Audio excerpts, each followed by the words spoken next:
আজ 19/9/2025 শুক্রবার আমাদের ক্লাসের আলোচনায় আসছেন আমাদের শ্রদ্ধেয় স্যার ডাক্তার অমরনাথ চক্রবর্তী। আলোচনার বিষয়বস্তু হোমিওপ্যাথিক রেমেডি পালসেটিলা। পালসেটিলার পর্ব 6 নিয়ে আলোচনা করবেন আমাদের শ্রদ্ধেয় স্যার।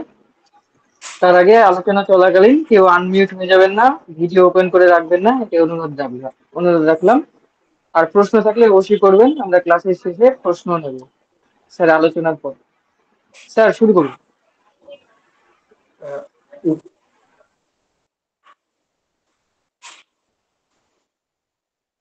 উপস্থিত সকল চিকিৎসক বৃন্দকে যথাযথ সম্মান জানিয়ে আমি আমার ক্লাস আজকে শুরু করছি।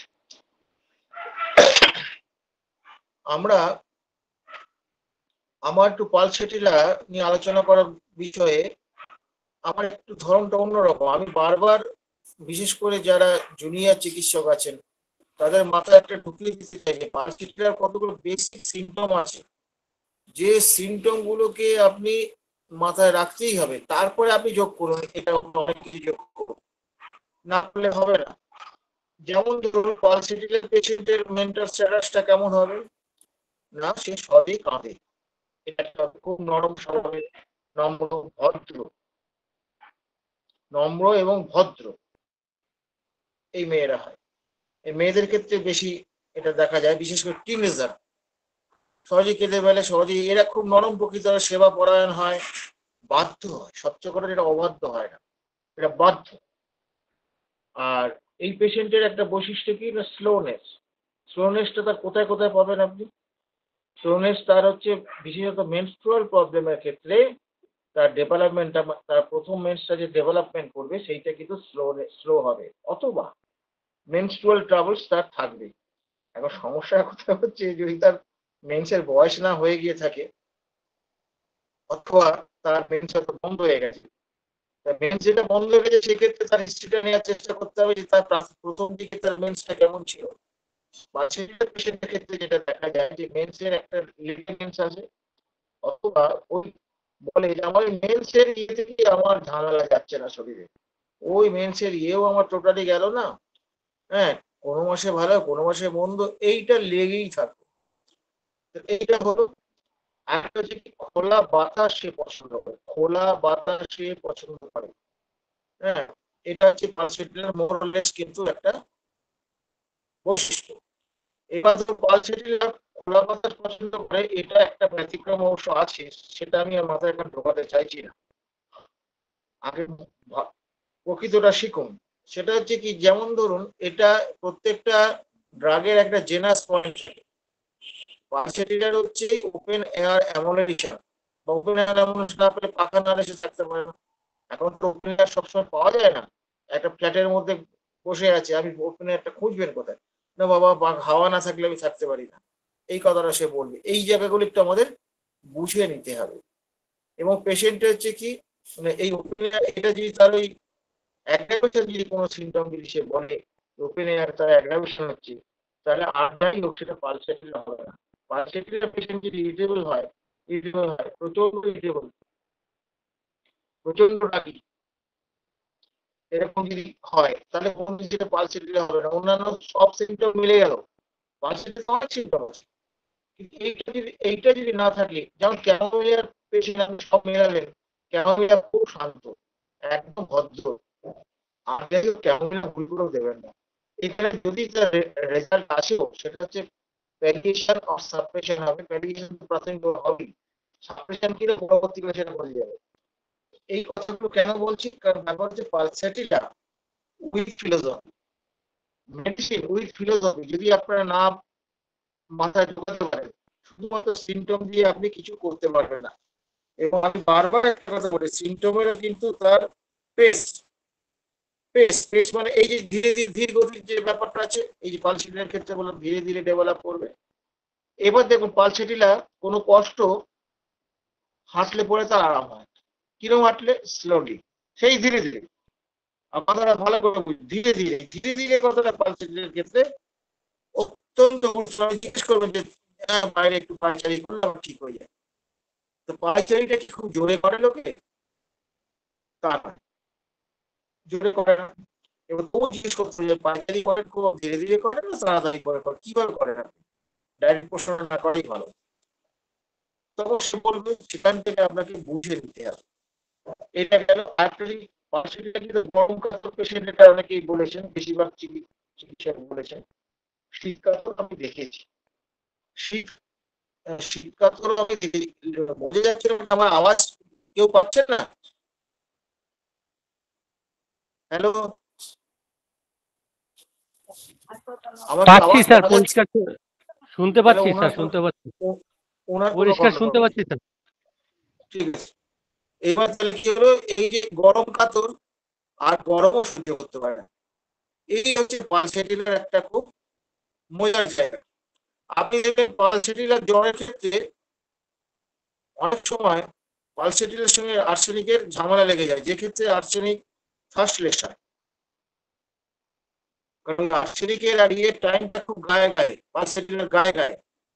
এবার ব্যাপার হচ্ছে যে পালসেটিলার পেশেন্ট কিন্তু গায়ে ধাক্কা দেবে, অনেক ক্ষেত্রে দেয় না, এটা একটা হতে পারে। আর যদি ধাক্কা দেয় সে গলা পর্যন্ত দেবে কি পেট পর্যন্ত দেবে, মাথাটা ঢাকতে পারবে না। এইটা হচ্ছে বেশি পার্থক্য হচ্ছে আর্সেনিকের সঙ্গে। আর্সেনিকের মাথাটা ঠান্ডা চাই। এবং কেন্ট মজা করে বলেছে ফ্রিজের মধ্যে মাথাটা ঢুকিয়ে রাখলে ভালো, এই ধরনের একটা কথা বলেছে। আর কেন্টের বক্তব্যগুলো খুব বোঝার মতো জিনিস। তাহলে কি হলো, এই যে পেশেন্টটার এইটা যে মূল চরিত্র, এইবার আসা যায় মূল প্রশ্ন। আমার যেমন মনে আছে ইন মাই আর্লি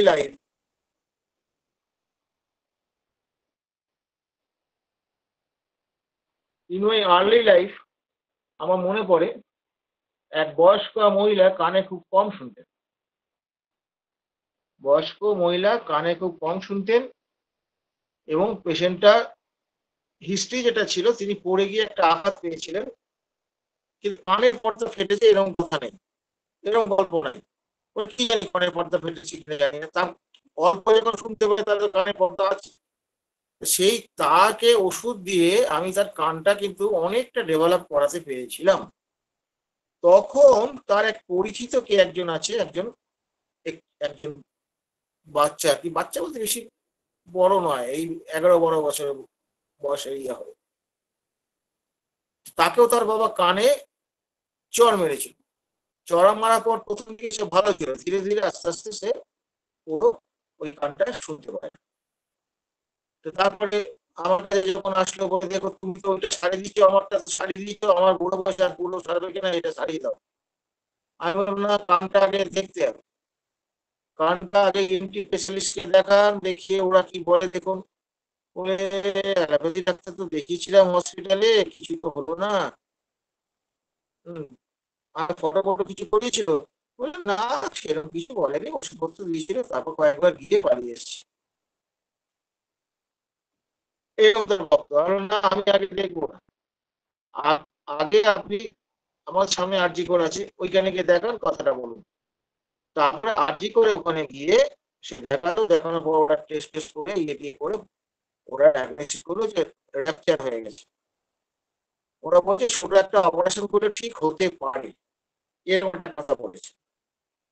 দেখুন, ফ্র্যাকচার যখন হয়ে গেছে আমি তাকে কিন্তু হাত দিই, পরিষ্কার যখন আমি পাচ্ছি যে তার কানে পর্দা ফেটে গেছে। ডাক্তার তো কি বলবো, এক একজন এমন এমন দাবি করে যাতে হোমিওপ্যাথির কে হাস্যাস্পদ করে তোলেন তারা। কেউ ক্যান্সার ছাড়িয়ে দিচ্ছেন 10 দিনে, কেউ সোলাইসিস ছাড়িয়ে দিচ্ছেন 15 দিনে। এরকম ছাড়িয়ে দেওয়ার একটা ব্যাপার আছে। ফলে এই কেসগুলো যদি পান, তাহলে আপনি যদি বুঝতে পারেন তার ফেটে গেছে, তার কানের পর্দা নষ্ট হয়ে গেছে, হ্যাঁ, কারণ সে শুনতে পাচ্ছে, কমপ্লিট লস। তো ফলে সেখানে আপনি কি করবেন? যদি ওরা সার্জারি করে কোনো কিছু করার থাকে করতে পারে, আপনি চিকিৎসা, আমাদের কোনো আপত্তি নেই। আমাদের মাথায় রাখতে হবে যে হোমিওপ্যাথি কেন্ট হ্যানিম্যান কিন্তু তার কিসে বলেছেন, হ্যানিম্যান তার অর্গানামে বলেছেন যে ট্রু সার্জিক্যাল কেস একটা কথা বলেছেন, ট্রু সার্জিক্যাল বাদ দিয়ে হোমিওপ্যাথিটা করা যাবে। তাহলে কোনটা সার্জিক্যাল কোনটা সার্জিক্যাল নয়, এটা কেটে কেটে যাচ্ছে মনে হচ্ছে, আপনার ইয়ে যে অন্য কেউ কেটে কেটে যাচ্ছে, বুঝতে পারছেন? মনে পড়ছে? হ্যালো, স্যার একটু কাটা কাটা হয়, কিন্তু সেটা একেবারে নমিনাল, বুঝতে কোনো অসুবিধা হয় না। ঠিক আছে। আচ্ছা, আমি তাহলে একটু কাছে যাই, কাছে গিয়ে একটু বলি। আমি এখন কোড আর ব্যবহার করি না এখন। ব্যাপার হচ্ছে যে ও কেউ ক্লিয়ার শুনতে পাচ্ছে না। ও, স্যার একটু আসছে হয়তো, সামান্য একটু আজকে একটু নেটের ডিস্টার্ব হচ্ছে হয়তো। হতে পারে, আমি তাহলে মুখটা কাছে নিয়ে যাই। আচ্ছা, তা কি ভিডিও বন্ধ করছি? করে করতে পারেন। ভিডিও বন্ধ করলে কি ভালো হবে? তাই দেখুন না করতে একবার। আমার আচ্ছা হ্যাঁ দেখছি। হ্যাঁ স্যার, এটা ভিডিওটা বন্ধ করে দেখুন স্যার, কি হয়। আচ্ছা, ব্যাপার হচ্ছে যে আমাদের কোনটা সার্জিক্যাল কেস, কোনটা আমরা পারবো বা আমাদের সম্ভব ওষুধে, সেটা বুঝে কাজ করবেন। বুঝে না কাজ করলে হবে না। যেমন আমার মনে আছে একটা আইয়ের কেস আমি ফেরত দিয়েছিলাম। তার ওই কার অ্যাক্সিডেন্ট হয়েছিল, বেটার বলছে, তার তো ঠিকই আছে। কার অ্যাক্সিডেন্ট হয়েছিল, কার অ্যাক্সিডেন্টে তার ডান চোখ না বাঁ চোখের একটা ইয়ে চলে গেছিল। এবং এই পেশেন্টটা আমার কাছে কেন এসেছিল, একটা রেটিনার গন্ডগোল ছিল এবং তারা একবার অপারেশনও করেছে, কিন্তু সেরকম কোনো ইমপ্রুভমেন্ট হয়নি। এবং সেই পেশেন্টটা আমার ওষুধ দেওয়ার পর কিন্তু ইমপ্রুভমেন্ট হয়েছিল এবং পেশেন্টটা আলটিমেটলি চশমা ব্যবহার করার উপযুক্ত জায়গায় সে পৌঁছছে। এই পর্যন্ত করা গেছিল, পুরোপুরি সারানো যায়নি। সেই পেশেন্ট ধরে বেঁধে একটা নিয়ে এসেছিল, বলে এই দেখুন এ তো চোখে দেখতে পাচ্ছে না, দেখুন এরকম একটা আঘাত লেগেছে, যদি কিছু করতে পারে। আমি রিপোর্ট দেখবো। তা রিপোর্ট যা দেখলাম যে সেখানে আর কিছু করার নেই, নষ্টই হয়ে গেছে। তো ফলে ব্যাপারটা হচ্ছে কি, যে এই কোন জায়গায় ওষুধ দেবেন আর কোন জায়গায় ওষুধ দেবেন না, এইটা কিন্তু আমাদের জানতে হবে। আমরা সব সারিয়ে দেই, এই ধরনের গল্পগুলো বলে নিজেকে হাসির খোরাক করবে না, নিজের খোরাকটা বাদ দেন, হোমিওপ্যাথি সর্বনাশ হয়ে যাবে। এটা আমাদের মাথায় রাখতে হবে। এবার হচ্ছে কি, মধ্যকর্ণে প্রদাহ, এই কানের মধ্যে যে ইনফ্লামেশন, এই কানের পুঁজ নিয়ে তো অনেকেই আসে। বারবার আমি বলেছি, আবার বলছি, কানের পুঁজ কিন্তু লোকাল ফেনোমেনা নয়, যদিও লোকাল অর্গান দিয়ে বেরোচ্ছে। একটা কথা মনে রাখবেন, যেগুলো আমাদের সেন্স অর্গান, সেন্স অর্গানের সব সিমটম কিন্তু আমাদের জেনারেল সিমটম, সার্বিক লক্ষণ সেন্স অর্গানের। আর স্রাব যেগুলো, ডিসচার্জ গুলো কিন্তু সব জেনারেল সিমটম। এই কানের পুঁজ কিন্তু খুব সাবধান, কিন্তু কানের পুঁজ কিন্তু সাপ্রেশন হয়ে মেনিনজাইটিস পর্যন্ত হতে পারে। কানের পুঁজ সাপ্রেশন হওয়ার পরে ক্রনিক হেডেক ডেভেলপ করে, এরকম প্রচুর দেখেছি আমি, প্রচুর হেডেক পেশেন্ট পেয়েছি। এবং সেগুলো ওই এস্টাবলিশ করতে পেরেছি, সেগুলো সেরেছে, বা স্কিন হয়ে অন্যান্য অনেক কিছু বেরিয়েছে তবে সেরেছে। আর যেগুলো কিছু হয়নি সেগুলো সারেও না। মানে বুঝতেই পারছেন যে লোক কানের পুঁজের হোমিওপ্যাথিক পদ্ধতি চিকিৎসা, বা এই নিয়ে একটা বই বেরিয়ে গেল, সাবধান এইসব সম্পর্কে। আমাদের তো বহু আগে থেকে এই যে বেলের একটা ইয়ে আছে না, ডায়রিয়া, খুব বিখ্যাত বই নাকি, আর বিখ্যাত নয়, এটা যে মানুষকে হোমিওপ্যাথদের সর্বনাশ করার বই। যদিও তিনি আন্তর্জাতিক খ্যাতিসম্পন্ন লোক, আমার সত্য কথা বলতে ভয় লাগে না, পরিষ্কার মুখের উপর বলে দিই, এইভাবে করবে, এইভাবে হোমিওপ্যাথি হয় না। এইবার তাহলে কি হলো, আপনাদের সবসময় সার্বিক ব্যবস্থাটা ভালো রাখতে, সার্বিক জায়গাটা বুঝতে হবে। কেস রেকর্ডিং করবেন, করে পুরোপুরি বুঝে তবে পেশেন্টটিকে ওষুধ দেবেন। এবার কি হলো, এই যে অটাইস্টিস মিডিয়া, কানের যে এই কানের পুঁজ খুব ডেঞ্জারাস জিনিস, বহু লোকের কান কিন্তু নষ্ট হয়ে যায়। কারণ ব্যাপার আছে, এইগুলো মোরলেস বেশিরভাগ ক্ষেত্রেই সিফিলিসের প্রাধান্য বেশি থাকে। সাইকোসিস থাকে না কথা বলছি না, থাকে, কিন্তু সিফিলিসের প্রাধান্যটা বেশি থাকে। যার জন্য হয় কি, ডিস্ট্রাকটিভ প্রসেস ডেভেলপ করার জন্য এটা কিন্তু কানটা নষ্ট হয়ে যেতে পারে। ফলে এইখানে আমাদের কিন্তু অনেক ওষুধ আছে, যেমন ধরুন এখানে calcarea carb, sulphur, hepar sulphur, lycopodium, merc sol, silicea, এর ইত্যাদি অনেক গুরুত্বপূর্ণ কয়েকটা ওষুধের নাম বললাম। আমি ওষুধের নাম সাধারণত বলতে চাই না, এই জায়গাটা একটু রেপার্টারি হেল্প নিতে হবে, নিয়ে দেখে নিতে হবে কি কি ওষুধ আছে। কিন্তু এইটাই আসল কথা না, আসল কথা মানুষটা কে। এবার সেই মানুষটার কে নিলেন, নেয়ার পর এইবার তার কানের পুঁজের সঙ্গে সেটা ট্যালি করুন। ম্যাথমেটিক ট্যালি করতে হবে, সিমটোমেটিক ট্যালি করতে হবে, কনস্টিটিউশনাল ট্যালি করতে, যাই করুন, এটা আপনাদের করতে হবে।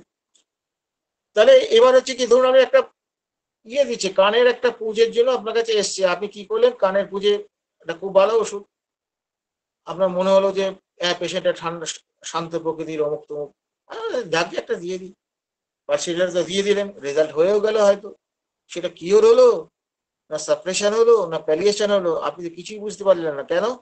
আপনি তো কেস রেকর্ডিং করেন নাই।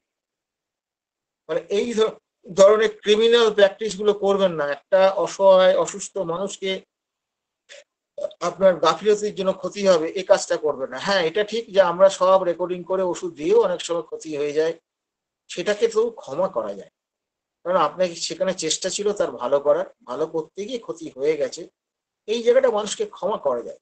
কিন্তু আমি কোনো রকম সৎভাবে চেষ্টা না করে পেশেন্টের ক্ষতি করে দিলেন, এটাকে কিন্তু আমরা মেনে নিতে পারি না, অন্তত বিবেকের দরবারে আমরা এটাকে মানতে পারি না। তাহলে এই যে স্থানীয় রোগ ধরে যে চিকিৎসার কথাটা যেটা বললাম, এর আগে আমি বলেছি আমি বহু পেশেন্ট পেয়েছি মাথা যন্ত্রণায়, কানের পুষ সারার পরে। আমি একটা পেয়েছিলাম, ওই চেস্টের একটা সমস্যা একটা পেয়েছিলাম, চেস্টের একটা সমস্যা, শ্বাসকষ্টের সমস্যা, হ্যাঁ চেস্টের একটা সমস্যা, তার প্যালপিটেশনের সমস্যা, এইগুলো সবগুলো পেয়েছিলাম। তার হিস্ট্রিটা ছিল কি, কানের পুঁজ ছিল। তো সেই কানের পিচ বছর দুয়েক চিকিৎসা করার পর কানের পুঁজ ফিরে এসেছিল। ফিরে এসেছিল মানে কি, ওরে বাবারে, চেম্বারে ঢুকলে পরে একদম বমি এসে যায়, এরকম একটা অবস্থা, পেশেন্ট পালিয়ে যাচ্ছে এরকম। সেটা ফিরে এসেছিল। ফিরে এসে তারপর তার কিন্তু আরোগ্য হয়েছে। এগুলো ফিরে আসে, এগুলো মুশকিল কোথায় জানেন তো, আমরা সিনিয়ররা অনেক বড় বড় কথা বলি, কিন্তু রোগীদের যখন আমরা জুনিয়রদের যখন সামনে বসে এটা দেখিয়ে দিতে পারবো, দেখো বাবা এই দেখো ফিরে এসছে, জীবনে যদি একটা দুটো দেখিয়ে দিতে পারি, তাহলে সে কিন্তু আর গন্ডগোল করবে না। সে সে ফিরে না আসলে সে চিন্তা করবে, তাই তো ফিরে আসছে না কেন। এবং এই ফিরে আসার ব্যাপারে আপনি দেখবেন, ঘটকের বই দেখবেন, ঘটক বহু জায়গায় এরকম ফিরে আসেনি, ওই জন্য আক্ষেপ করেছে। মানে এই যে ফিরে আসাটা প্রমাণ করে যে এটা সাপ্রেশন হয়েছিল। সাপ্রেশন মানে কি, একটা ডিজিজ সাপ্রেশন মানে একটা রোগ চলে গেল, সিমটম চলে গিয়ে আরেকটা রোগ আসলো। এইটাও কিন্তু রেকর্ডিং ভালোভাবে না করলে কিন্তু আপনি বুঝতে পারবেন না। এবং অনেকেরই ধারণা যে হোমিওপ্যাথি ওষুধের সাইড এফেক্ট নেই।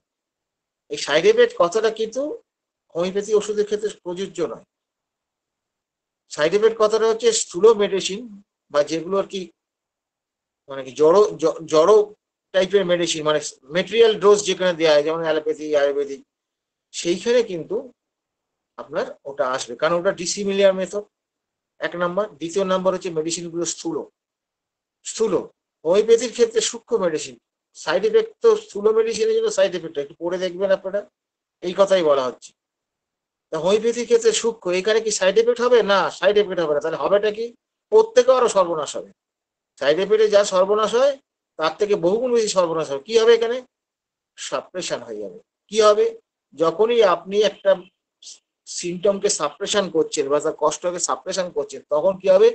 ডিজিজ ফোর্সটা, এই তো কদিন আগে আমি আলোচনা করলাম, আমার লেখার মধ্যেও পাবেন, এই রিসেন্ট লিখেছি একটা যেই চ্যানেলের বই থেকে।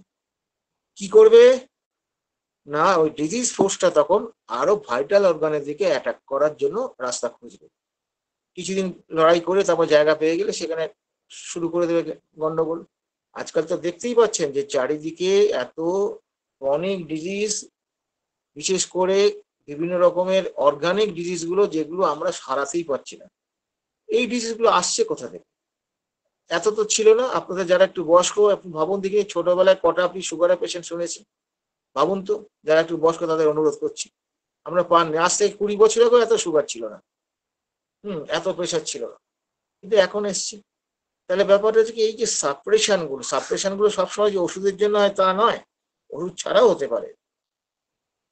এবং তার জীবনযাত্রার মধ্যে তার ইমোশনাল সাপ্রেশনও অনেক কিছু হতে পারে। সাপ্রেশন হচ্ছে খুব ডেঞ্জারাস জিনিস। এই সাপ্রেশনের ফল হচ্ছে এই জটিল রোগগুলো। ফলে আপনি যখনই হোমিওপ্যাথি ওষুধ ভুল প্রয়োগ করবেন, তখন কি হবে? ওই সিমটম গুলো চলে গেল, হয়তো আপনি খুব বড়াই করে সেটা কি করে ফেসবুকে দিয়ে দিলেন, দেখো এরকম একটা এসেছিল, আমি সারিয়ে দিয়েছি। কিন্তু ঘটনাটা কি হচ্ছে, সেটা ফলো আপে কি আপনি দেখিয়েছেন যে সেটা ফলো আপটা কিন্তু হোমিওপ্যাথিক ল মেনে হয়েছে কিনা? না। আপনি এই ল গুলো দেখতে পারবেন। আমরা যখন আমাদের আত্মপ্রচার করি, যে জায়গাটা আমাদের দুর্বল সেই জায়গাটা ঢাকা দিয়ে আমরা করি, এবং যার জন্য আমরা কি করি সব সময় আমি যেটা ভালো করেছি সেইটাকে বলার চেষ্টা করি, কিন্তু ওখানে গন্ডগোলটা কোথায় সেটা বলি না আমরা। ফলে এতে অনেক জুনিয়র ছেলেরা বিভ্রান্ত হয়ে পড়েন এবং অনেকে স্পেসিফিক ওষুধের কথা বলেন। স্পেসিফিক ওষুধ এইভাবে হয় না, স্পেসিফিক হয় না। টোটালি হোমিওপ্যাথিক চিকিৎসা করতে গেলে তাকে সম্পূর্ণ কেস রেকর্ডিং করে তবে তাকে ওষুধ দিতে হবে, তবেই সেইটাই তার পেশেন্টের জন্য স্পেসিফিক, ওই পেশেন্টের জন্য, অন্য অন্যর জন্য নয়। কিন্তু তাহলে ব্যাপারটা হচ্ছে এই যে আমাদের মায়াজম বা ধ্বংসকারী শক্তি যদি আমরা ভুল প্রেসক্রিপশন করে হায়ার পোটেন্সি দিয়ে যেটা করে থাকি আমরা, এখন তো 50 মিলিসিমাল ব্যবহার হচ্ছে, আধুনিক একটা ভাবনা এসছে যে হোমিওপ্যাথি আধুনিক করতে হলে 50 মিলিসিমাল করতে হবে। করুন আপত্তি কিছু নেই, সেখানে দেখবেন 01, 02, 03, 04 পরপর দিয়ে যাচ্ছে, কোনো অপেক্ষার ব্যাপার নেই, পরপর বেড়ে যাচ্ছে। আপনার সিলেকশনটা ঠিক হয়েছে তার গ্যারান্টি কোথায়? সিলেকশন কিভাবে বোঝে? সিলেকশন তো ফলো আপ দেখে বোঝা যায়। অন্তত একটা ফলো আপ করুন একটা পেশেন্টের, করে বুঝুন যে হ্যাঁ ওষুধটা আপনার সঠিক হয়েছে, তারপরে আপনি করতে পারেন। হ্যানিম্যান এটা বলেছেন, আমার লেখা আছে দেখবেন, আরোগ্য বলে একটা লিখছি, সেখানে দেখবেন পরপর সাজিয়ে লেখা আছে হ্যানিম্যানের কথা। তো ফলে এখানে কি হচ্ছে যে আমরা এই ধরনের যখন আমরা ড্রাগিং করছি, দুটো জিনিস হয়, একটা হচ্ছে যে সাপ্রেশন হয়ে যেতে পারে, আর একটা হচ্ছে কি আর্টিফিশিয়াল ক্রনিক ডিজিজ। তার মানে এই ড্রাগিং করার জন্য কি হবে, আর্টিফিশিয়াল ক্রনিক ডিজিজ তৈরি হবে। আর্টিফিশিয়াল ক্রনিক ডিজিজ হ্যানিম্যান সতর্ক করেছেন, it is difficult to cure, sometimes it is incurable. এই কথাটা কিন্তু হ্যানিম্যান পরিষ্কার বলেছেন। তাহলে আমরা হ্যানিম্যানের এই অবজারভেশন গুলোকে কেন গুরুত্ব দেবো না?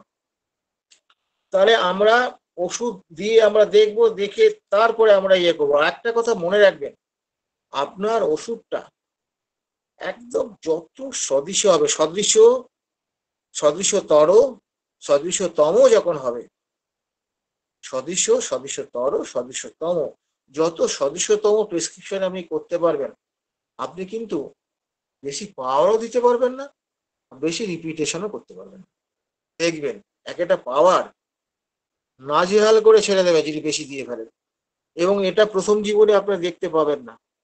আপনারা যারা একটু কনসিয়াসলি প্র্যাকটিস করছেন দেখবেন যে ক্ষেত্রে আপনার প্রেসক্রিপশনটা অসাধারণ এরকম হয়ে গেছে, সেই ক্ষেত্রে কিন্তু আপনি এটা দেখতে পাবেন। ফলে ব্যাপার হচ্ছে যে যত বেশি আপনার হাতটা পাকবে, ওষুধের ব্যাপারে খুব সাবধান হয়ে যাবে। ওষুধ দেওয়ার আগে 10 বার ভাবেন এই ওষুধটা দেবো তো, এটা ঠিক হবে তো। এইটা কিন্তু খুব ভালো করে আমাদের বুঝতে হবে।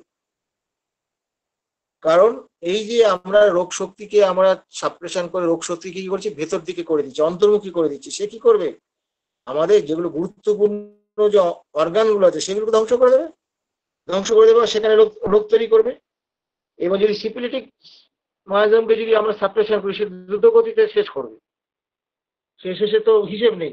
মানে বুঝতে পারছেন, সাইড এফেক্ট কিন্তু এত ভয়ঙ্কর নয়। সাইড এফেক্টের তার এফেক্ট থাকে, দীর্ঘদিন ধরে ভোগে, এইগুলো সব ঠিক আছে। এই ভোগান্তি তো যাবে না, কারণ এটা ক্রনিক ডিজিজের ভেতরের দিকে আক্রমণ করছে। মানে মিসাইল আপনার ঘরে ঢুকে গেছে, মিসাইল বাইরে ফাটেনি, ঘরের বাইরে ফাটেনি, মিসাইল ঘরে ঢুকে গেছে। আপনি যাবেন কোথা থেকে? পালাবার রাস্তা নেই। ফলে এটা আরো বেশি ভয়ঙ্কর। ফলে আমাদের এই সাবের চিকিৎসা করতে গেলে পরে আমাদের কিন্তু সবসময় দেখতে হবে সাবের সিমটম তো নেবেন, পাশাপাশি পেশেন্ট আর সিমটম, যে সিমটম দিয়ে পেশেন্টকে ইন্ডিকেট করে। ওই জন্য প্রথমেই আমি পেশেন্টের কতগুলো গুরুত্বপূর্ণ পিকচার আমি কিন্তু আপনাদের বলে দিচ্ছি, বলে দিচ্ছি যাতে জুনিয়র অন্তরকে বুঝতে পারেন যে শুধুমাত্র ওই লোকাল সিমটম ম্যাচ করে নয়, তার সঙ্গে সঙ্গে পেশেন্টের যে সিমটম, রোগীর যে সিমটম, সেটাও ম্যাচ করতে হবে। ম্যাচ করে ওষুধটা দিতে হবে। এবার ব্যাপার হচ্ছে যে আরেকটা ব্যাপার হচ্ছে কোনো কোনো উদ্বেগজনিত ইরাপটিভ ফিভার ধরুন হয়েছে, যেমন ধরুন মিজেলস হয়েছে, মিজেলসের পরে কিন্তু কানে গন্ডগোল হয়েছে।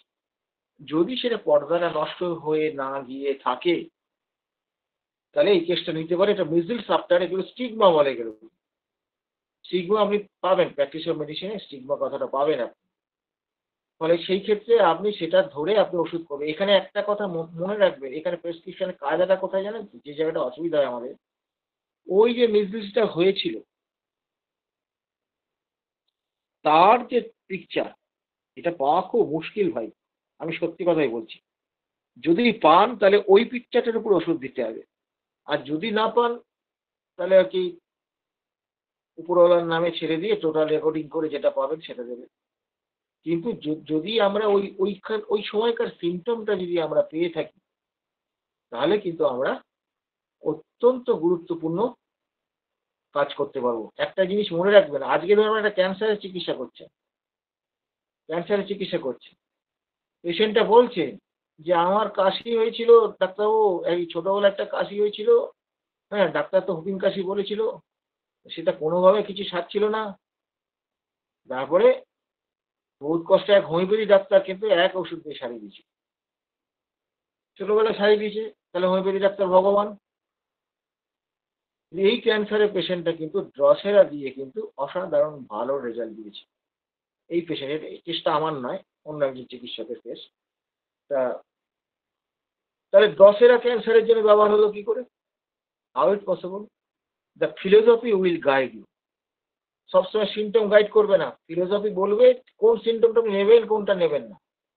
এটা ফিলোসফির উপর নির্ভর করে, ফিলোসফিটা ভালো করে পড়তে হবে, না পড়লে কিন্তু আপনি গাইডলেস হয়ে যাবেন। ফিলোসফি হচ্ছে নৌকোর হালের মতন, নৌকো যত মজবুতই হোক, হালের দাম হয়তো নৌকোর থেকে অনেক কম, কিন্তু হালটা ঠিক না থাকলে নৌকো ডুবে যাবে। এখানেও তাই হবে। তাহলে এই যে কানের এই যে বিষয়টা বললাম, কোন ক্ষেত্রে নেবেন কোন ক্ষেত্রে চিকিৎসা করবে এইটা আপনাকে জানতে হবে।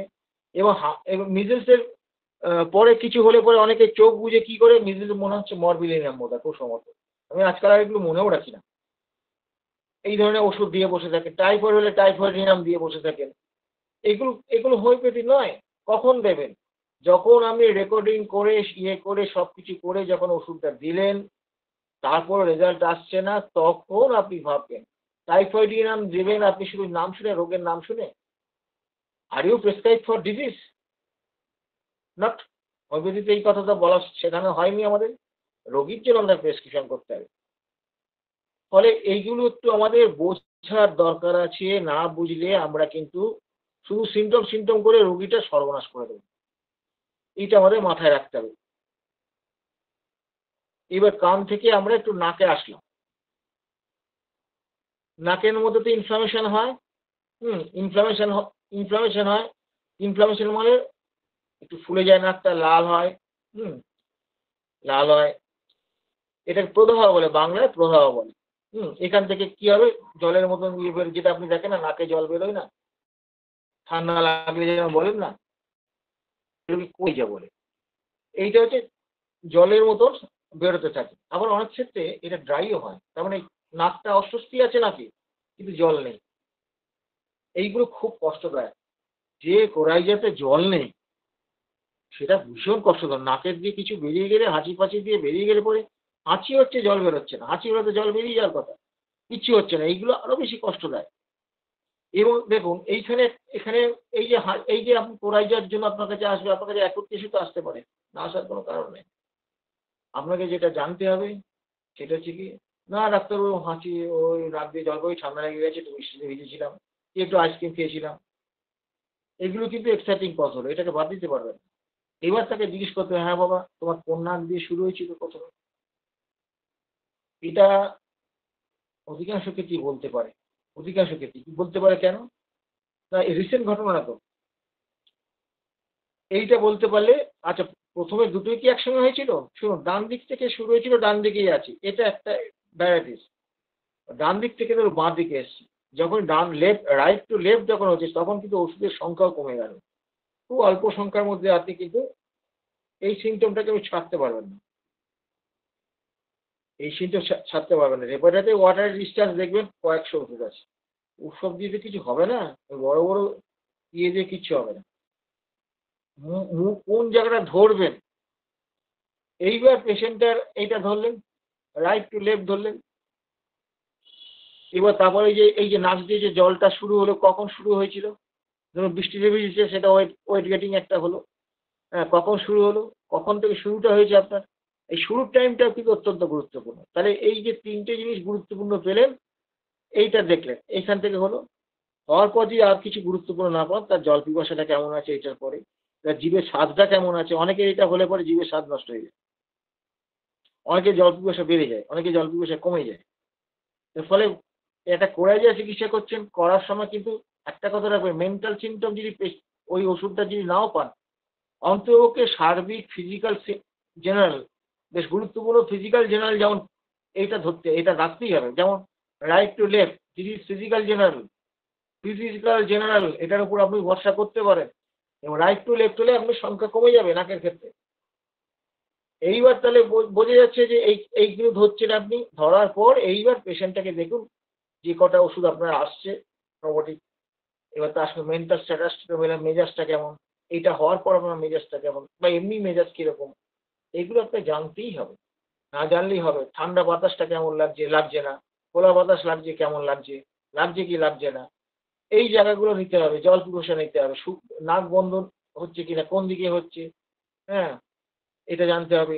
নাক বন্ধ কিসে আরাম হচ্ছে, এইগুলো সব জানতে হবে। এই যে এই মডেলিস গুলো আপনাকে নিতে হবে। তার সঙ্গে পেশেন্টের অ্যাজ এ হোল, মানে সার্বিক লক্ষণ, বোথ মেন্টাল অ্যান্ড ফিজিক্যাল, দুটো একটা গুরুত্বপূর্ণ নিতেই হবে। না নিলে কিন্তু পেশেন্টটা কভার হবে না।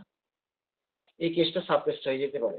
সাবটেশন হলে পরে আরো সমস্যা পরবর্তীকালে হবে। আজই প্যারিশন হয়, বারবার রেকার করবে, আপনার কাছে আসবে, ওষুধ দেবেন, চলবে, আপনার ভালোই চলবে। ঘটনা হচ্ছে যে একটা সময় গিয়ে আপনি আর কিছু করতে পারবেন না রোগীটা।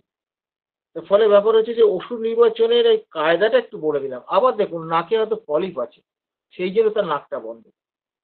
অনেকেই দেখবেন ছোট পলিপ থাকে, নাক এমনি বন্ধ হয় না, সর্দি হলে তার নাকটা বন্ধ হয়ে যাচ্ছে, বা নাকটা বন্ধ হয়ে যাচ্ছে। আপনি বলে, আরে বাবা, লেফট নোজ বন্ধ হয়ে যাচ্ছে, আরে বাবা এটা গুরুত্বপূর্ণ সিমটম, তো নাকটা একটু দেখে নেন না ওখানে পলিপ আছে কিনা। যদি পলিপ থাকে এটা তো কমন সিমটম হয়ে যাবে, কারণ এটা গুরুত্বপূর্ণ সিমটম হবে না। আমি জাস্ট অ্যানালাইসিস গুলো করছি ফর প্রেসক্রাইবিং পারপাস। আমি অ্যানালাইসিস গুলো করছি, বিশেষ করে আমি জুনিয়রদের মাথায় রেখে, আমি সিনিয়রদের জন্য বলছি না এটা। তাহলে কি হলো, পলিপ আপনাকে ডায়াগনোসিস করতে হবে। তার ফলে প্র্যাকটিস অফ মেডিসিন যদি না জানেন, তবে চিকিৎসাটা করবেন কি করে, মিনিমাম নলেজ সেটা দরকার আমাদের। যার জন্য আমরা প্র্যাকটিস অফ মেডিসিন আলোচনা আমরা এখনো চালিয়ে যাচ্ছি, এবং আগামী দিনেও চলবে, বন্ধ হবে না। এবার হচ্ছে কি, এই যে ধরুন নাকে এই যে ইনফ্লামেশন হয়েছে, তার সঙ্গে জ্বর জ্বর ভাব আছে, হ্যাঁ, কারো কারো ক্ষেত্রে জ্বর থাকে, কারো কারো ক্ষেত্রে থাকে না জ্বর, ঘামটা কেমন হচ্ছে সেটা জানতে হবে। এবার তার সঙ্গে মুখে ব্যথা, নাকে ব্যথা কিছু আছে কিনা, এটা বাড়ে কোন সময়, সন্ধ্যায় বাড়ে।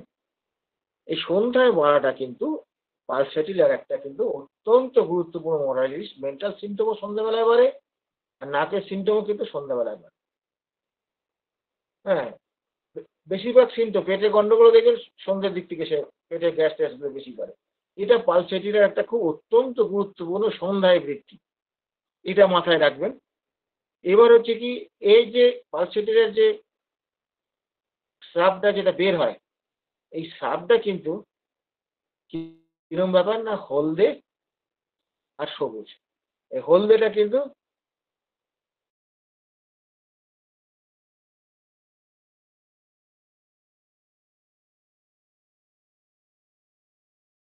সাইকোসিসকে ইন্ডিকেট করে। এবার দেখুন নাকে ক্রাস্ট পড়েছে কিনা, নাকে মামড়ি পড়ে, জানেন না, মামড়ি পড়াটা হচ্ছে ডেফিনেটলি সিবিলিটিক নেচার। মামড়িটা হচ্ছে ডেফিনেটলি সিবিলিটিক নেচার। ওই যে বললাম ড্রাই কোরাইজা, শুকনো নাক দিয়ে জল পড়তেই চায় না, দ্যাট ইজ সোরিক স্টেট।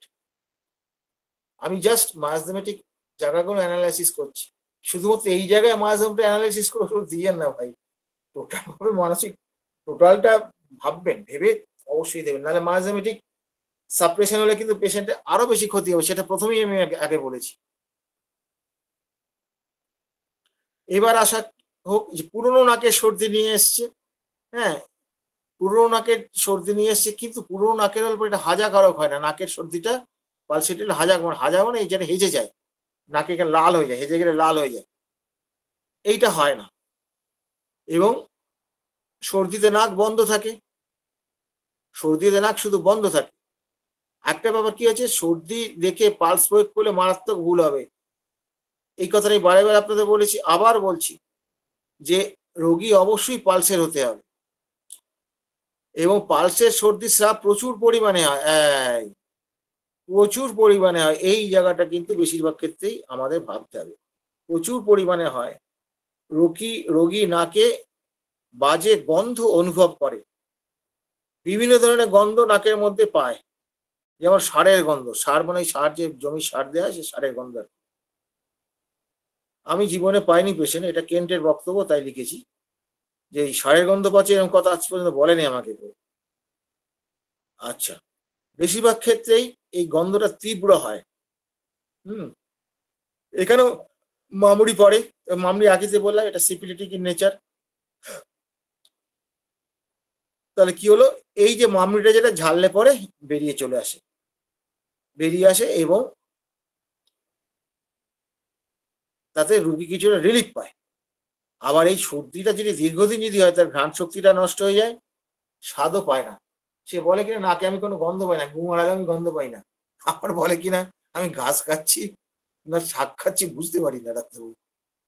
আবার দেখুন, কোনো পেশেন্টের হয়তো দেখা গেল সে বলছে যে আমি খাদ্যে কোনো স্বাদ পাচ্ছি না অনেকদিন ধরে, সর্দি আছে, শুধু এই জায়গাটা সর্দি আছে, দীর্ঘদিন ধরে শ্বাস পাচ্ছে না বলে ধরে নিলেন এটা পালসিটিলা হতে পারে বা সর্দির জন্য হতে পারে।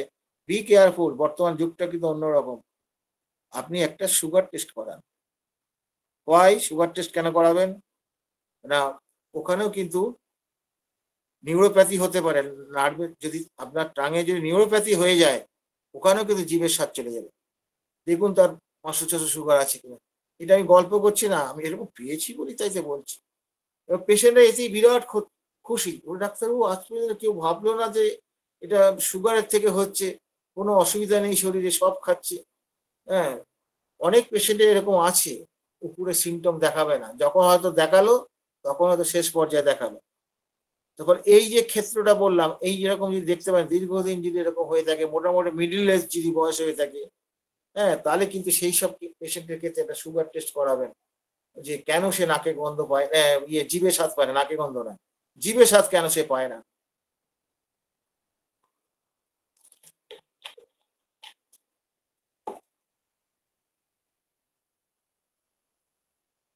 এবার আরেকটু আমি করছি, করে আজকে ছেড়ে দিচ্ছি। আচ্ছা, নাকের আগেই তো বলেছি, নাকের কথা তো আগেই বলেছি, এই নাকের স্রাব সম্পর্কে সবকিছুই বলেছি। এবার আসা যাক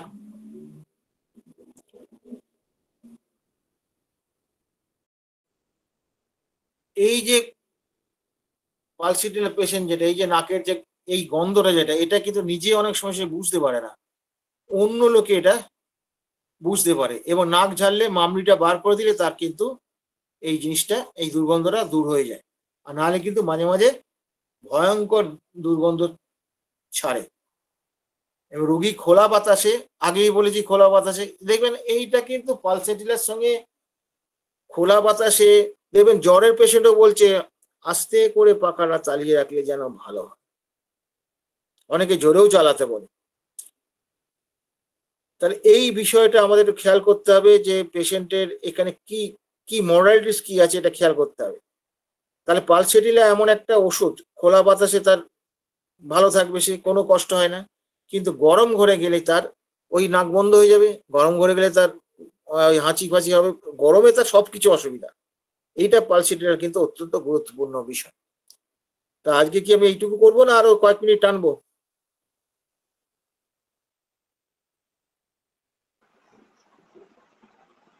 স্যার আর একটু করা যেতে পারে। হ্যাঁ, ঠিক আছে, ওকে ওকে ওকে। তরুণ পুরাতন সর্দির ক্ষেত্রে নাকে গন্ধ পায় না, আগেই বলেছি নাকে গন্ধ পায় না। এই কথাগুলো রিপিটেশন কেন হচ্ছে জানেন তো? কেন জানেন তো, যেগুলো খুব গুরুত্বপূর্ণ জিনিস, সেগুলো বারে বারে কিন্তু তার বইয়ের মধ্যে রিপিটেশন করেছে। কারণ আমি তো কেনকে তো পাল্টাতে পারবো না, সে ক্ষমতা তো আমার নাই।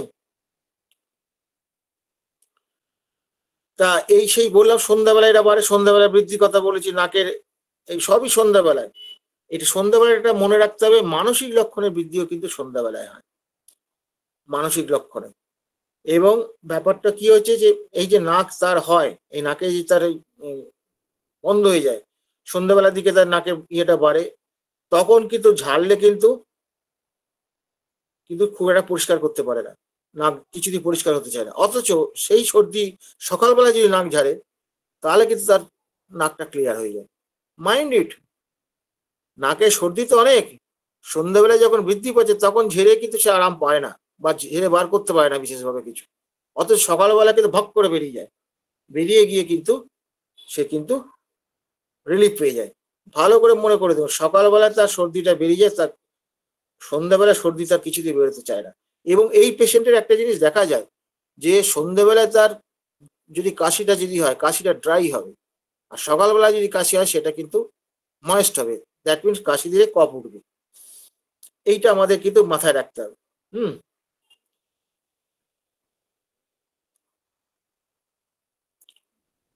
এবার আসা যাক, কাশির কথা একটু বললাম, সকালবেলায় কাশি দিলে কফ উঠবে আর সন্ধ্যাবেলায় কাশি দিলে কফ উঠবে না, ড্রাইনেস। এইটা কিন্তু আমাদের একটু ভালো করে আরেকটা কি ব্যাপার হচ্ছে না, এর সাবের যে একটা গন্ধ থাকে, এই গন্ধটা কিন্তু অনেক রকম হতে পারে, কিন্তু মূল কথা হচ্ছে পেশেন্ট খোলা বাতাসে যদি যায় আবার সেই গন্ধটা কিন্তু তার কমে যায় বা আরাম হয়। এবং এই যে পেশেন্ট এখানে কেন দেখুন একটা সুন্দর করে এই কথাগুলো বলেছেন, লাস্টে কি বলছেন তো, এর সহিত রোগীটি সহজে ঘাবড়ে যায়, শান্ত বাধ্য স্বভাবের হয়, তবে তাকে পালসিটিটা দেওয়া যাবে। এই যে নাকের গল্প এতগুলো বললেন না কেন্ট, নাকের সর্দির অনেকগুলো গল্প বলেছেন, লাস্টে গিয়ে কি বলছেন, এই হচ্ছে কেন্টের বৈশিষ্ট্য কি না, এর সহিত রোগীটি সহজেই ঘাবড়ে যায়, নার্ভাস হয়তো, আমরা তো পালসিটির পেশেন্ট নার্ভাস টাইপের হয়, ভীতু টাইপের, ভীতু হরিণী বলি আমি, হরিণের মতো ভীতু, ও জানেন তো অল্পেতেই ভয় পায়, অল্পেতেই সবকিছুতেই যেন ভয় পায়, এরকম একটা কথা বলে। তা এই যে ইয়েটা কেন কি করলেন, এত কিছু নাকের সমুদ্র লাস্ট লাইনে এসে তিনি বলছেন কি, রোগীটি সহজেই ঘাবড়ে যায়, শান্ত স্বভাবের, বাধ্য স্বভাবের হয়, রাতে নাক বন্ধ, সকালে প্রচুর নাক থেকে সর্দি নিশ্চিত বের হয়, এটা অবশ্যই পালসিটির হবে। দেখুন ড্রাগ পিকচারটা কিভাবে তৈরি করতে হয় সেটা কিন্তু কেন দিয়েছেন। নাকের গল্প সব হয়ে গেল, অনেক গল্প হলো নাকের, তারপর লাস্টে এসে তিনি কি বলছেন, পেশেন্টটা কেমন হবে না, পেশেন্টটা হবে সহজেই ঘাবড়ে যায়, নার্ভাস, হ্যাঁ, এবং পেশেন্টটা কিরকম হবে, শান্ত, মাইল্ড এবং বাধ্য, ওবিডিয়েন্ট, বাধ্য হবে, আর নাকে তার রাত বন্ধ হবে, সকালে তার নাক খুলে যাবে, এটাই হলো পালসিটি। এবার এর সঙ্গে খোলা বাতাসটা জুড়ে দেন, জল পিপাসা কম জুড়ে দেন, গরমে তার বৃদ্ধি জুড়ে দেন, পালসিটিটা হয়ে গেল। তাহলে দেখছেন আপনি যখন এই যে ওষুধ একটা দেবেন, যখন ওষুধ দেওয়ার সঙ্গে সঙ্গে পেশেন্টটাকে কিন্তু তার সঙ্গে যোগ করতে হবে, পেশেন্টটাকে যোগ না করে ওষুধ কখনো দেবে না, যে ট্রাভেলস নিয়ে আসুন। এই কেন্টের এই যে মহান শিক্ষাটা, যেটা এই শিক্ষাটাকে যদি আপনারা ভুলে যান তাহলে কিন্তু আপনারা বিপদে পড়বেন। আপাতত আমি এইটুকু বলেই শেষ করলাম। কারো কিছু যদি সিনিয়র কেউ থাকেন অ্যাড করার থাকলে করতে পারেন, অথবা প্রশ্ন থাকলে প্রশ্নের উত্তর আমি দেবো। স্যারকে অসংখ্য ধন্যবাদ। আমাদের প্রথম পর্বের আলোচনা শেষ হলো। আচ্ছা, আমাদের মাঝে উপস্থিত আছেন পার্থপ্রদীপ চৌধুরী স্যার। স্যার অনেক দেরি করে ঢুকেছেন যদিও, তাও স্যারকে আমি ডেকে নিচ্ছি। স্যার কিছু যদি বলেন, আজকে যতটুকু শুনেছেন স্যার। হ্যাঁ, এ তো অমূল্য শিক্ষা আছে। তবে আমি ওই যে একটা ভীত সন্ত্রস্ত পালসেসগুলো তো থাকে, আমরা জানি।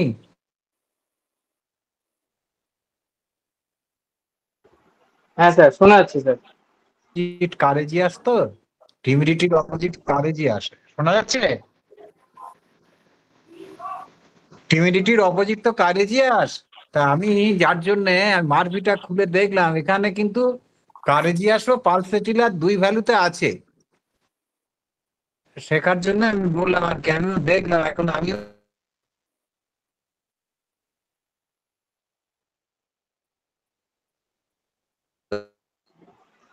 স্যারের নেটওয়ার্কের ডিস্টার্ব হচ্ছে, বোঝা গিয়েছে স্যার। হ্যাঁ, পালসেটিলা পেশেন্ট ও কারেজিয়াস হতে পারে। রেফারেন্স হচ্ছে ওই মার্ফি রেপার্টারি, কেমন?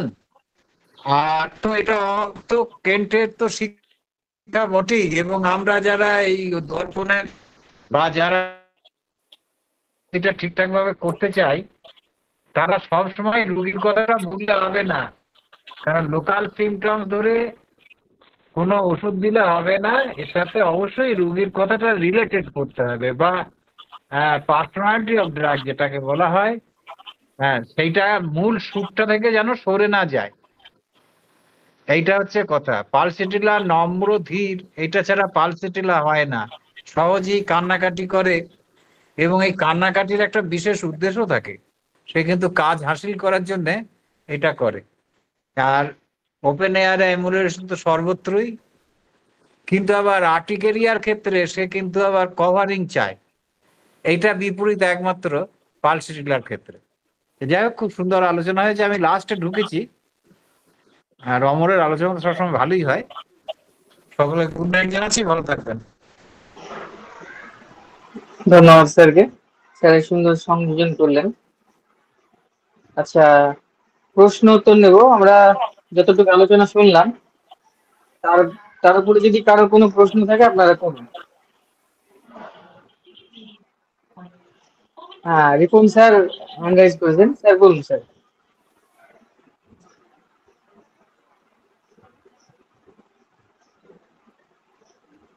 হ্যাঁ রিপন স্যার।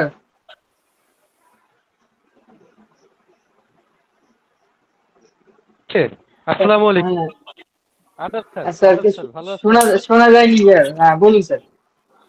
এখন শোনা যাচ্ছে? হ্যাঁ শোনা যাচ্ছে স্যার। হ্যালো, এখন শোনা যাচ্ছে? জি, হ্যাঁ স্যার। আলহামদুলিল্লাহ। ফাটাফাটি, যেই ফাটাফাটি কথাটা স্যার, ফাটাফাটি শোনা যাচ্ছে। আলহামদুলিল্লাহ স্যার, ধন্যবাদ। আমি পার্থপ্রদীপ স্যারের সাথে মানে একমত এই কারণে। আরেকটা বিষয় হচ্ছে স্যার, কারেজিয়াস কিন্তু আমাদের ক্যান্টের রেপার্টরির মধ্যেও কারেজিয়াস পালসিটিরা কিন্তু থার্ড গ্রেডে আছে মেডিসিনটা। এখন বিষয়টা হচ্ছে গিয়ে কি, আমি যেই কথাটা বলতেছিলাম, পালসিটিলার স্যার পরিবর্তনশীল নেচার কিন্তু আছে। যেমন ধরেন যে এই যে পিপাসাহীনতা যেমন পালসিটিলার মধ্যে আছে, আবার দুপুর 2টার দিকে তার এক্সট্রিম লেভেলের পিপাসা পায়, এটা ফার্স্ট গ্রেডের একেবারে সিঙ্গেল মেডিসিন। তো পালসিটিলা কিন্তু স্যার বাইপোলার মেডিসিন। তার যে মানে যেমন ডায়রিয়া যেমন আছে, আবার সেই রকম কনস্টিপেশনও আছে। হ্যাঁ, এই যে জায়গাটা ক্ষণে তুষ্ট ক্ষণে রুষ্ট।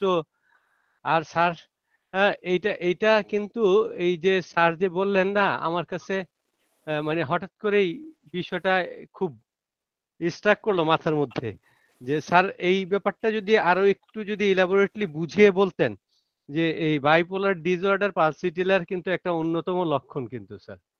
ও এক জায়গায় স্থির থাকে না কিন্তু। হ্যাঁ, এই কান্না করতেছে, আবার এই মাত্রই সে হাসতেছে, এইরকম। আর ও কিন্তু একটা প্রিভিলেজ চায়, ওর বেসিক নেচারের মধ্যে ও যা কিছু করে তার পিছনে ওর একটা স্বার্থ কাজ করে, সেলফিশনেস অ্যাটিটিউড কাজ করে, যে সে চায় যে কেউ তাকে ভরসা দিক, কেউ আশ্বস্ত করুক। যার কারণে নেট্রামিউরের মতন কিন্তু সে মানে এই যে সান্ত্বনায় বৃদ্ধি, এই জিনিসগুলো কিন্তু তার মধ্যে কাজ করে না কিন্তু স্যার। সে সান্ত্বনা পেলেই কিন্তু মোটামুটি ইয়া পেয়ে যায়। তো ধন্যবাদ স্যার। স্যার, এই এই জিনিসটা আমার মনে হয় যদি এটা আর একটু সুন্দর করে যদি জায়গাটা ক্লিয়ার করে দিতেন আমাদের কাছে, যে কখন আমরা বুঝবো যে পালসিটিলা, যেমন ফসফরাসের মধ্যে ঢাল ব্রেনে কিন্তু সে ফার্স্ট গ্রেডের একটা মেডিসিন, আবার আমরা দেখছি হালকা পাতলা তীক্ষ্ণ ব্রেনের রুগী কিন্তু ফসফরাস। তো এইটা কি ওই যে ডিজিজ স্টেজ বা কোনো বিষয় আছে যে এই ক্ষেত্রে সে তার এই বৈপরীত্য নেচারটা ধারণ করে? এটা একটু যদি স্যার বলতেন, আমি প্রশ্নটা বুঝাইতে পারলাম কিনা স্যার। দেখুন, আমি হ্যাঁ, অ্যালেন, পালসেটিরে তো আমি তো কেন্টের বই থেকে আলোচনা করছি। এখন ব্যাপারটা হচ্ছে কি, আমি খুব কেন্টের বইয়ের বাইরে আমি বিশেষ কিছু যাইনি আমি, এক নাম্বার। দ্বিতীয় নাম্বার হচ্ছে যে মূল যে চরিত্রগুলো এইটা আগে জানো, জানার পর অ্যাডিশন হবে। আমি কিন্তু একটা কথা বলেছি ক্লাসের মধ্যে, বলেছি আমি যে ওই খোলা বাতাসে আরাম, এটা একটা ব্যতিক্রম আছে, সেখানটা আমরা টাচ করব না।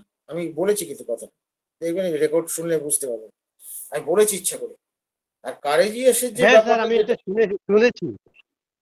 হ্যাঁ, কারেজিয়াসের ব্যাপারটা যেটা হয়, কারেজিয়াসটা অনেক সময় কিছু আদায় করার জন্য কারেজিয়াস হয়ে পড়ে, কোনো কিছু আদায় করার জন্য। ইন জেনারেল তার রূপটা কিন্তু কারেজিয়াস নয়। যেমন ধরুন, আমি একটা কথা বলছি, যেমন কি বলবো আপনাকে, আহ, আপনি এই পশু রাজ্যে গিয়ে দেখবেন, পশু রাজ্যে গিয়ে দেখবেন বাঘ হয়তো আক্রমণ করেছে, হ্যাঁ, তার হরিণের শাবককে, তখন দেখবেন মা কিন্তু এমন গুঁতো দিল বাঘ পালাতে বাধ্য হবে। মা কিন্তু এমনিতে হরিণ কিন্তু বাঘ দেখলেই পালায়। এমনি হরিণের স্বভাবটা ভীরুর মতো, যেমন আমি তো একটা কথা বলেছি, ওই পালসেটির স্বভাবটা হচ্ছে ভীরুর মতো, ভীরু পালসেটির স্বভাব বা হরিণীর মতো। এই কথাটা আমি কিন্তু এই ক্লাস ইয়ের মধ্যে আমি রেকর্ডের মধ্যে বলেছি। এবার দেখো সেই হরিণ কিন্তু যখন তার মাতৃত্বের যখন প্রশ্ন এসেছে তখন সে কিন্তু ভীতু আর থাকছে না, সে প্রচন্ড সাহসী হয়ে পড়ছে। সে হয়তো ফুটুই করে দিলে হয়তো বাঘের পেট, এরকম বহু আমরা অ্যানিমেল ইয়েতে দেখেছি আমি। এই যে ব্যাপারটা, এই ক্ষেত্রটা পালসেটিরা হচ্ছে কারেজিয়াস। ইন জেনারেল ভাবে সে কারেজিয়াস নয়। ইন জেনারেল ভাবে তার মধ্যে কি ওই তার একটা নার্ভাস টাইপের পেশেন্ট, চেঞ্জেবল স্যার পেশেন্ট। আমি স্যার ওইটাই জানতে চাইলাম যে এটা কি ডিজিজের কোনো স্টেজ আছে কিনা, লেভেল অফ ডিজিজ বা লেভেল অফ হেলথের যে বিষয়গুলো আমরা বিটল দেখুন কাছের বইয়ের মধ্যে পাই, সেই জায়গাটার আমি মধ্যে দেখছি যে একই ওষুধ ভিন্নতা আচরণ করতেছে। Exception does not prove the rule. মানে তার স্বভাবজাত যে নেচারটা সেটা তো তার থাকবেই। হরিণ পেটের মধ্যে একটু শব্দ হইলেও সে লাফ দিয়ে পালাইতে শুরু করে, এটা যেমন তার হ্যাঁ, মধ্যে আছে। মানে এটা কিন্তু অসম্ভব মানে একটা টিমিডিটির কথা বললেন যে পেটের মধ্যে একটু শব্দ হয়েছে ঘুটুর করে, হ্যাঁ, একটা ডাইজেস্টিভ মানে মেটাবলিক একটা ডিসঅর্ডারের কারণে, তাতেই হরিণ ভয় পেয়ে লাফ দিয়ে উঠলো এবং দৌড়ানো শুরু করলো। এটা এটা যেমন হরিণের নেচার, এটাই তার নেচার। কিন্তু এটাই সে যে নেচার, বাঘের সাথে কিন্তু যুদ্ধ কখন করবে, বাঘের সাথে যুদ্ধ করবে এটা তার নেচার না। কিন্তু এটা তাকে প্রকৃতিই বলছে যে এখন তোমাকে এই জায়গাটায় যেতে হবে। তার মানে কি সে এ, ওই জায়গাটায় আসে যেই জায়গাটা, আমি সেটাই জানতে চাচ্ছিলাম, এটা কি লেভেল অফ হেলথের কারণে, ডিজিজ কন্ডিশনের কারণে না এইরকম না হয় কি? সিচুয়েশন গাইড করে। আর আমি ব্যক্তিগতভাবে আমি ওই ভাইটাল ফোর্সকে যেমন আমি ভাগ করি না লেভেলে লেভেলে, আলাদা আলাদা ভাগ করি না, আমি এখানেও তাই করি না। কারণ ওটা করা যায় না, উচিতও নয়। এখন ব্যাপার হচ্ছে যে আপনি এই ভাইটাল ফোর্স যেখানে শক্তি, এগুলো সবই তো অনুভবের জায়গা। আপনি কি দিয়ে ভাগ করবেন, কোন মাপ দিয়ে, কতটা ফিতে দিয়ে মাপ করবেন, যেটা এই লেভেলটা এই লেভেলটা ওই লেভেলটা এই, তা তো নয় এটা। আপনি লেভেলাইজ করবেন কি করে, কোথা থেকে কত অবধি ফার্স্ট গেট, কোথা থেকে কোথা সেকেন্ড গেট, এগুলোর জন্য কিছু ব্যাখ্যা থাকতে পারে, যা এই ক্ষেত্রে তুমি এরকম ধরবে। কিন্তু ব্যাপার হচ্ছে শুধু ওইটুকুর উপর তো প্রেসক্রিপশন হয় না। প্রেসক্রিপশন তো অনেক সময় আমাদের তার পেশেন্টের পূর্বপুরুষ, তার অতীত, সব কিছু না নিয়ে আমরা স্যার, করতে। আমি এটা এটা ভাবলাম কেন স্যার, আমি বলি আপনার মুখ থেকেই শুনছি যে যখন আপনি নেট্রামিওর পড়াচ্ছিলেন, খেয়াল করেন যে প্রথম স্টেজে ইগনেশিয়া থাকে, সেটা নেট্রামিওরে যায় এবং একটা পর্যায়ে গিয়ে সেপিয়াতে রূপান্তর হয়। এই যে জায়গাগুলো স্যার, এই ডিজিজ, এটা তো মানে অ্যাডাপ্টেশন অফ সাসেপ্টিবিলিটি, যে সে যখন একটার পর একটা মানে জায়গায় অ্যাডাপ্ট করা শুরু করলো তখন সে কিন্তু ওই জায়গাটা চলে যায়। তো ওইরকম কিছু আছে কিনা সেটাই জানতে চাইলাম। না ওটা তো আছে, ওটা তো সিমটম চেঞ্জ হবে। তো আপনার তো মায়াজামের এলিমিনেশন অফ মায়াজাম হবে, সিমটম গুলো ডেভেলপ করবে। এবার তার ডেভেলপ করলে তার ডেভেলপ দেখে আমাকে সিমটোম্যাটোলজি দেখে ওষুধ দিতে হবে। গাইড করবে তো সিমটম, আমি আগে থেকে তো গাইড করতে পারবো না। আচ্ছা, আর কোনো কারো প্রশ্ন আছে? রাত হয়েছে অনেক। আচ্ছা, আর কারো যদি প্রশ্ন না থাকে তাহলে আমরা আলোচনা শেষ করবো এখানে। আর কি কারো কোনো প্রশ্ন আছে? মূলত আমি এটা জুনিয়র ছেলেদের বেসিক আইডিয়াটা হোমিওপ্যাথি দেওয়ার চেষ্টা করি। পালসেরিয়ার এটা মূল ব্যাপার না। পালসেরিয়া বই তো অনেক বই পেয়ে যাবে। আমি মূল ব্যাপারটা পালসেরিয়া কিভাবে আমি এই মেডিকেলকে কি করে ফিলোসফির সঙ্গে যোগ করবো, এইটা হচ্ছে আমার মূল উদ্দেশ্য। কিভাবে টোটালিটি করবো। সবসময় টোটাল রেকর্ডিং করার অবস্থায় থাকি না আমরা। অ্যাকুট কন্ডিশন এমন এমন নিয়ে আসে, আমরা থাকি না, তখন আমরা কি করে সেটা প্রেসক্রিপশনটা করবো, সেই জায়গাগুলো আমি ধরিয়ে দেওয়ার চেষ্টা করছি। আচ্ছা স্যার, আমি কথাটা বুঝে গেছি। আমরা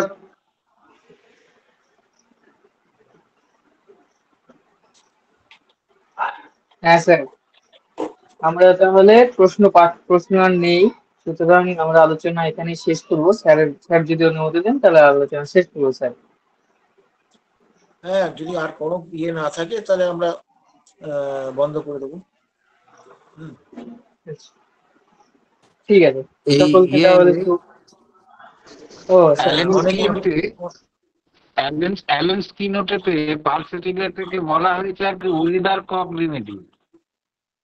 এই যে আমাদের যে সেই মুরুগায়লা একটা থাকে না, ওই বায়ু কোন দিকে বইছে দেখার জন্যে এই ওয়েদার কক রেমেডি এইরকম অ্যালেন স্কিনোটে মনে হচ্ছে পড়েছিলাম, যতটা মনে পড়ছে আর কি, বইটা এখন খুলে দেখি নাই। না আমি আমি এই বলেছি যে তাই না, আমি আমি ওয়েদার কক। আমি হট পেশেন্টও বলেছি এবং অনেক কথার চিলিও বলেছেন। না না ঠিক আছে, তুই তোর ভুল ধরছিস, তোর কথা বলছি না, এই যে এই কথাগুলো আছে সেইটাই তুই বলেছিস, তা আমি সব শুনি নাই। আর তুই তো বলবি, এটা তো স্বাভাবিক, তুই বলবি না এটা তো হতে পারে না, এটা তো ঠিকই। কিন্তু আমাদের এই যখন আলোচনা হয় বিশেষ বিশেষ যে টার্ম, এইগুলো আলোচনার মধ্যে আসলে এগুলো মনে, এই যে রিপন স্যার যেমন বললেন, আবার গেছে ওর ওর নেটওয়ার্কটা খুবই খারাপ পার্থের, আবার গেছে, কোনো ইয়ে নেই। কিন্তু 2 PM এ যে থার্স্টি হয়, 2 PM এ যে থার্স্টি হয়, এইটা যার ব্যতিক্রমী জায়গা, এইগুলো এই স্যার বলে দেওয়ার পরে এখন মনে পড়লো যে তাই তো সবসময় তো খেয়াল থাকে না না, তাই এইগুলো যখন এই ভাইব্রেশন হয় কানের কাছে, আর গুরুস্থানীয় যারা তারা যখন এটা আলোচনা করে তখন এটা আমাদের কানে বাজে, যার জন্য মনে রাখার সুবিধা হয়। বলবি ঠিক আছে, গুড নাইট। শোন, এক্সট্রিম থার্স্ট পালসেটিটা আছে, 3rd গ্রেডে আছে এক্সট্রিম থার্স্ট। হ্যাঁ 2 PM এ, 2 PM এ আমি 2 PM এর কথা বলছি না, এমনি পেশেন্ট আছে পালসেটির পেশেন্ট থার্স্টি, প্রচন্ড থার্স্ট, 3rd গ্রেডে আছে, কেন্টের রেপারেন্সি আছে, কিন্তু সেই এটা তো পালসেটির ক্ষেত্রে সাধারণত হয় না, কখনো হয়। কখন হয় জানিস তো, পালসেটির অন্যান্য সিমটম তুই দেখলি, দেখার পর দেখলি এই জায়গাটা এত বেশি কেন বিপাশাটা, এটা তো সাধারণত হয় না। এই ভাবতে ভাবতে তারপর ওষুধটা দিই। আর আমার মূল উদ্দেশ্য ড্রাগ পিকচারটা তৈরি করা, বুঝলি তো। ঠিকই তো, আসল জায়গাটা তো ওই জায়গাটাই, কোর জায়গা, ঠিক। এই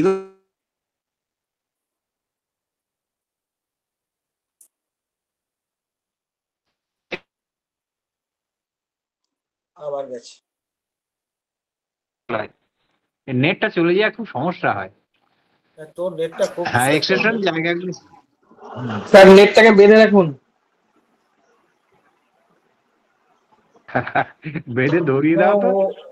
না পার্থ নেটটা অনেকদিন ধরেই গন্ডগোল করছে, ওখানে টাওয়ারে কিছু গন্ডগোল হয়ে গেছে মনে হচ্ছে। যবে থেকে 5G করেছেন স্যার তবে থেকেই আপনার নেটে গন্ডগোল।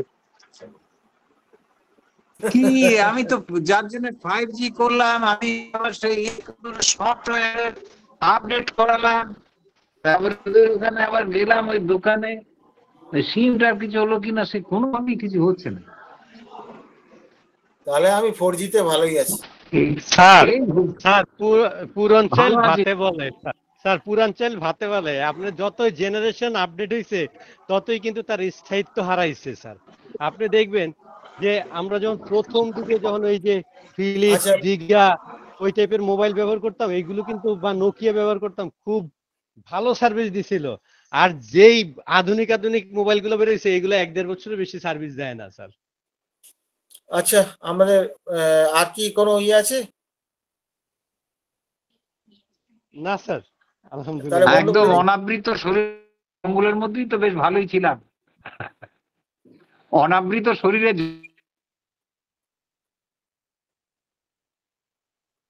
আচ্ছা, আর যদি প্রশ্ন না থাকে আমরা বন্ধ করে দেবো।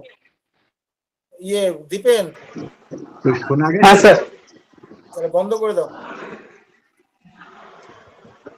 হ্যাঁ স্যার, কিছু কথা শুনছি, কিছু কথা শুনি নাই।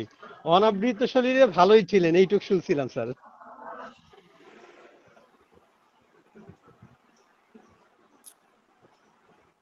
স্যার